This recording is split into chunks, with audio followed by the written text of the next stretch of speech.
যারা প্রত্যেক সোমবার করে শিবের ব্রত করতে চায় তাদের জন্য এই ভিডিওটা অবশ্যই দেখবেন।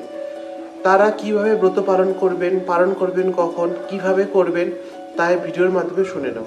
প্রথমে সকালবেলা উঠে স্নান ঠান করে শুদ্ধ বস্ত্র পরে হাতে 1 ঘটি জল নিয়ে শিব মন্দিরে যাবেন। 1 ঘটি জল, এটা সাধারণ জল হলে হবে না, সেটার মধ্যে গঙ্গা জল মিশাতে হবে। গঙ্গা জল যদি থাকে তাহলে খুব ভালো, না থাকলে নেই। যখন জলটা নিয়ে যাবেন, জলের মধ্যে কাশফুল দিয়ে নিয়ে যাবেন। কাশফুল যদি আছে তো এটার ব্যবস্থা আপনাকে করতেই হবে। কাশফুল যদি জলের মধ্যে দিয়ে নিয়ে যান তাও ভালো হবে। যদি কাশফুলটাকে জলের মধ্যে স্পর্শ করিয়ে বা ঘটির মধ্যে স্পর্শ করিয়ে নিয়ে যান তাও হবে। মন্দিরে যাওয়ার নিয়ম আছে, যেমন সকালে উঠে আপনি যদি ভাবেন চা বিস্কুট খেয়ে মন্দিরে যাবেন জল টল খেয়ে, তাহলে হবে না। প্রথমে সকালবেলা উঠে আপনি কিচ্ছু করতে পারবেন না, কোনো কিছু খেতে পারবেন না। আর উপাসে কিন্তু ব্রাশ করতে নেই, যেহেতু টুথপেস্টের মধ্যে লবণ থাকে, এই জন্য ব্রতের দিন ব্রাশ করবেন না। যে কোনো ব্রত হোক, একাদশী হোক, দ্বাদশী হোক, প্রদোষ হোক, যে কোনো ব্রত হোক, উপাসের দিন ব্রাশ করবেন না।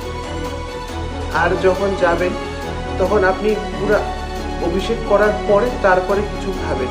অভিষেক করা না করা অবধি কিচ্ছু খাবেন না, জলও খেতে পারবেন না। একটু কঠিন আছে ব্রতটা, চেষ্টা করবেন এইভাবে করার, তাহলে খুব শীঘ্রই আপনার যা মনোকামনা আছে তা পূরণ হবে।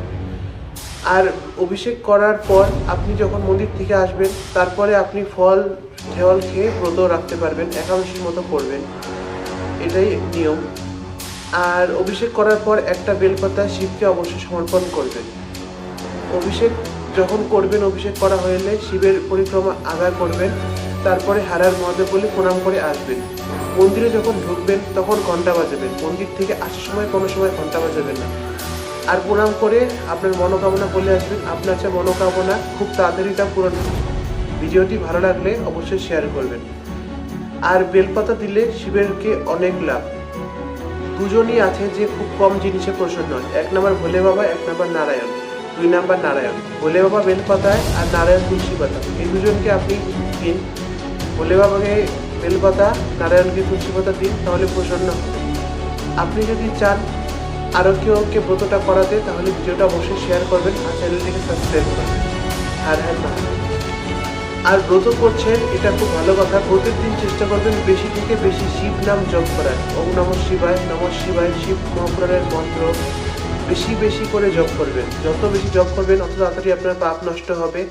বাড়িতে যদি রোগ থাকে তাহলে কাশফুলের জল শিবকে অবশ্যই সমর্পণ করবেন। কাশফুলের জল মানে কাশফুলটাকে জলের মধ্যে স্পর্শ করাবেন ঘটির মধ্যে, বা কাশফুল জলের মধ্যে দিয়ে শিবজিকে অভিষেক করবেন। যখন করবেন আপনার মুখ উত্তর দিকে হওয়া খুব দরকার, এটি হতেই হবে। উত্তর দিকে মুখ করে জল ঢালবেন। হর হর মহাদেব।